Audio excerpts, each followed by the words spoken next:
Stanford is solid. They're 11-6. They're 3-3 in ACC play.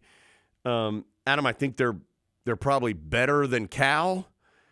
I think they're in that atmosphere right now in the league of maybe like NC State or Florida State, maybe the teams that aren't Duke and then aren't the 5 or 6 teams that are next. They're in that next group of a solid team.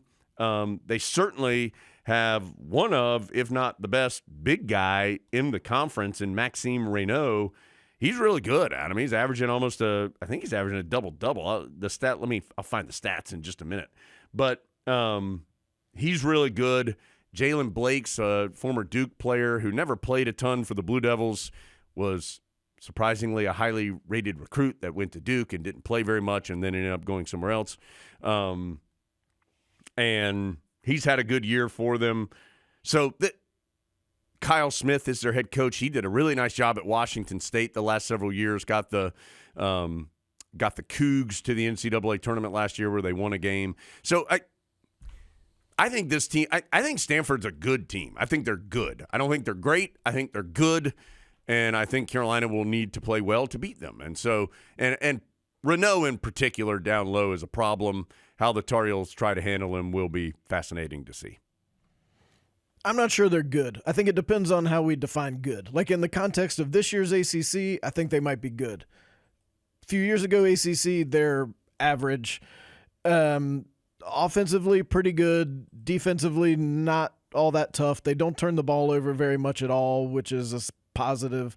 They shoot free throws really well, but they don't get to the line a ton. By the way, just quickly, Renault, 20.5 points and 11.5 rebounds, shooting 50% from the floor, 36% from three, and 72% at the line. So he's a big-time player. Yes. One of the better big guys Carolina will face this year. I think I think he's the best big guy in the conference, I think. I know we talked up SMU's big guy. He's better than that guy. Yes.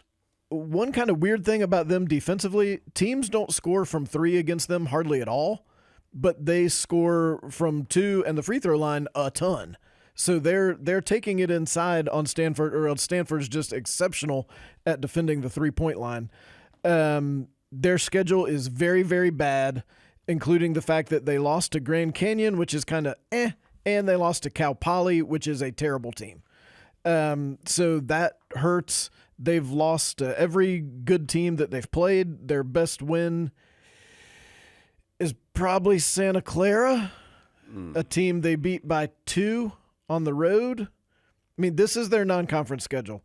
Denver, Cal State Fullerton, Northern Arizona, UC Davis, Norfolk State, Santa Clara, Grand Canyon, Cal Poly, Utah Valley, Merrimack, Oregon, which I think was like a neutral site game, and then they're into the league. That's a bad non-conference schedule.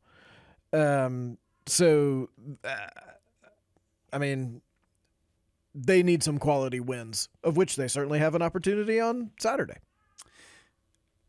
Adam, well, you mentioned just you talking about the 2s and the 3s and the what-alls.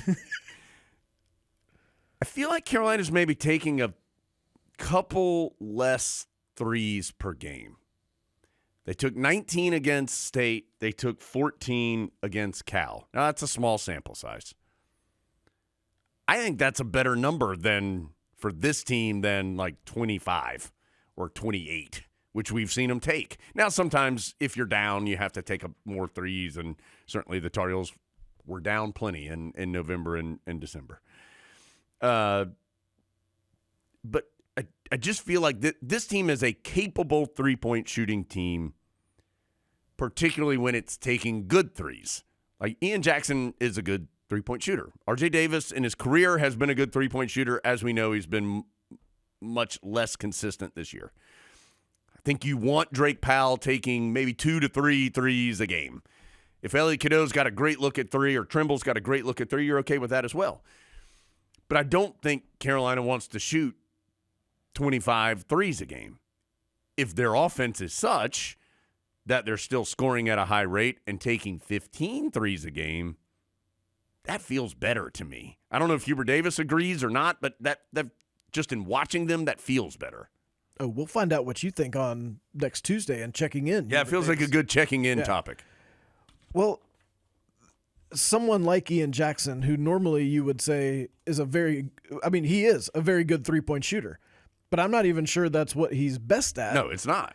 And so you want him driving to the rim, whereas normally someone with that proficiency, you'd say, hey, just stand out there around the three-point line, fire him up, buddy.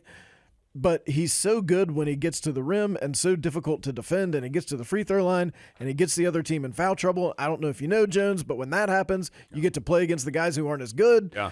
So I would point you to the 2005 National Championship game if you'd like to see some evidence of that, Adam. Some people have brought that up from time to time.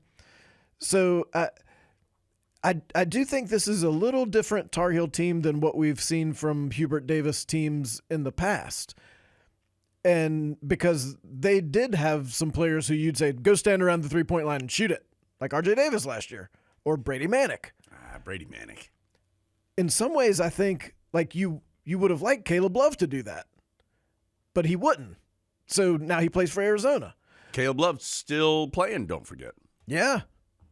I saw a bracket the other day that had the Tar Heels in Arizona playing in the first game. Like a 7-10 matchup? What a delight that would be.